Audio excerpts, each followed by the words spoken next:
Hi guys, welcome back. So Barry here. I'm in the community garden in the Glen here now today, and this video is just going to be about the maintenance and maintaining your fruit brushes and how to take cuttings from them to have an unlimited source of fruit brushes once you get a couple established.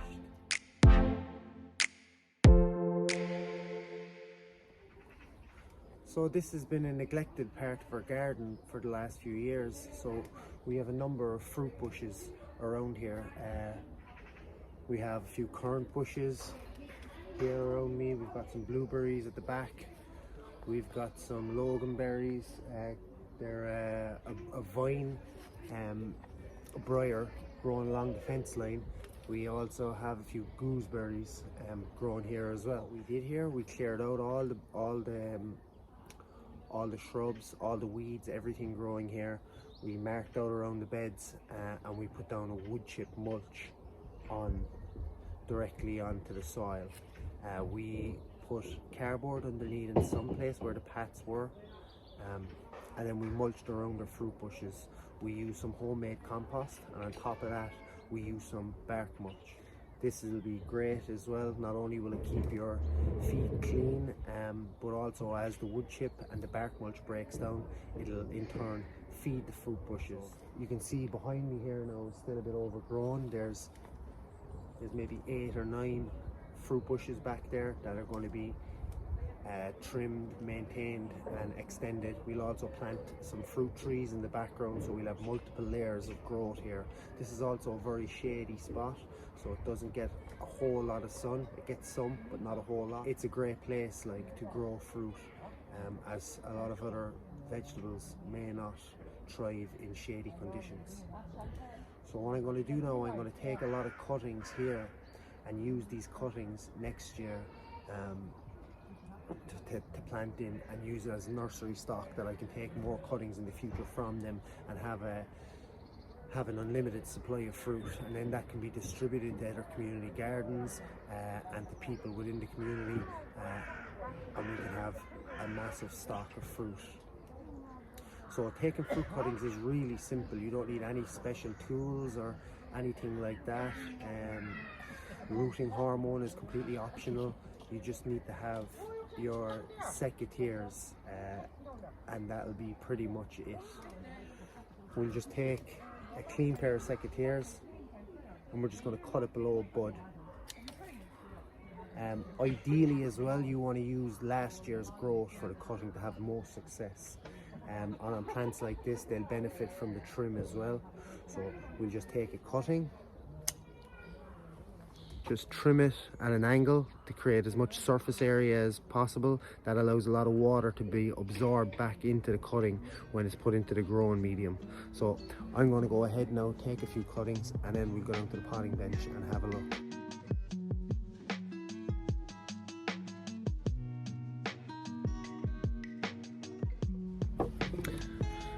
So I'm here now at the potting table, and I'm going to root these cuttings. I'm going to start with the currant bushes, but they're all pretty much the same. You don't need a whole lot of supplies or anything.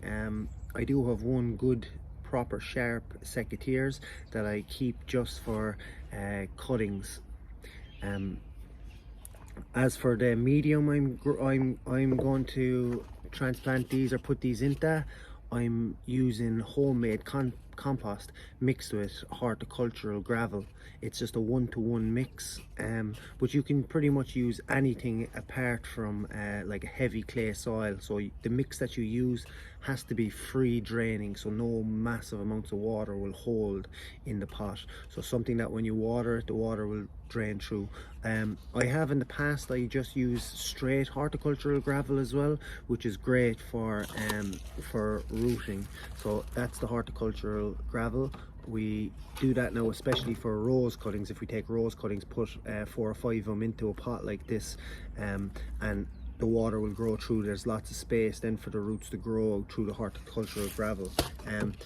I'm going to use the homemade compost because when you're taking a larger volume of cuttings, you're not under pressure then to transplant them as soon as they root, as there'll be no nutrients in the horticultural gravel, although there will be then in with the homemade compost, so you can just leave them in the pots that little bit longer and not have to worry about transplanting them.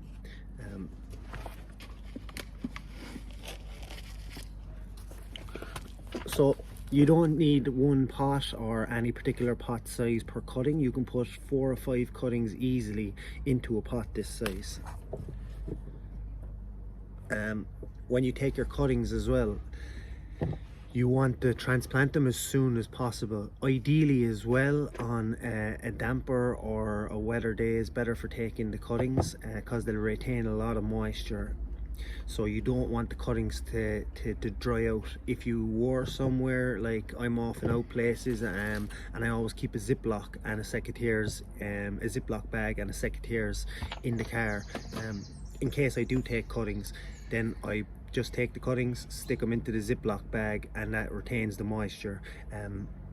And even if you wanted to keep cuttings for a little bit longer, say for a couple of days or even up to a couple of weeks, you could put that Ziploc bag then into the fridge with the cuttings inside, and they should keep for a couple of weeks in the fridge until you get a chance to pot them on. But you're better off if you can to take the cuttings and pot them. So something like this, a simple cutting, you can see it's got multiple nodes. So these are the nodes here, at least 3 nodes, and you want to trim that just below a node. So as well, if there was a little bit of foliage on these cuttings, you'd remove the foliage or the majority of the foliage. So this is a bit long, I don't need the top section, so I'm just going to trim that off. So what I do then as well is the bark, I'm just going to scrape a little bit off the bark as well. So there's different root hormones and compounds you can use for rooting as well. So you could check up if you wanted to use that. A lot of the time I don't use that. I know there's issues with acid loving plants and some of the root hormones, so if you're doing something like blueberry bushes, just check on the box if you are using rooting hormones or rooting powder that they're suitable for ericaceous plants, so plants that like an acid soil. So simple as taking the cutting, snipping a piece off it, give it a scrape, put it into a pot, so just above the second node is where I'm going to go, and that's pretty much it. You have a fruit cutting, and it's as simple as that. Super quick, super easy, and you're multiplying your fruit bushes or trees or any shrub really can kind of follow the same thing. So what you're looking out for as well when you're taking the cuttings, that they're not too woody. Like I said earlier, first year growth is probably the best, so you'll be able to see on the inside. I'm not sure if you can see that, but the end of the root is still, or end of the cutting is still a little green, and that's absolutely perfect. You cut it at a diagonal as well, and it'll just allow for more moisture to be absorbed up through the cutting. So I'm going to go with maybe 4 in this pot for now, and I'm just going to set them aside. They don't need any special treatment. I leave them outside with the rest of my cuttings, and always allow for a few failures. So if you've got a fruit bush, there's nothing stopping you from taking 20, 30, 40 cuttings, putting them all in, and see how they get on then after that. So I have 2 other cuttings that I done a couple of weeks ago. This one here is a loganberry, and this is a currant bush. So this has a number of buds growing on the top of it. I'm just going to be a bit careful taking it out not to damage any new root growth. Hopefully we'll have new root growth. So as you can see here now, we've got a nice bit of root growth on this, so this is perfect. Now this can be, if you were growing it in a pot like with 4 different cuttings, you could remove this and put it into its individual pot. I've already done this, so I'll just be sticking it into a new pot, and then as simple as that, covering it over. Same with the loganberry.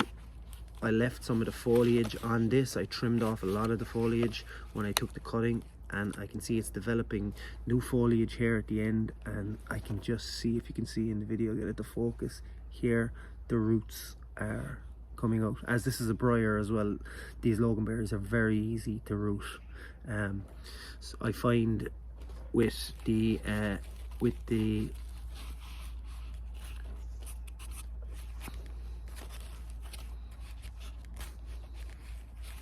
the gooseberries, they're probably one of the more harder to root. But currants, blueberries, loganberries, things like that, strawberries, again, there's slightly different process for strawberries, but all these fruit are super easy to take cuttings from. So that's it for the video. Best of luck with your nursery, and happy gardening out there. Talk to you all again soon. Bye.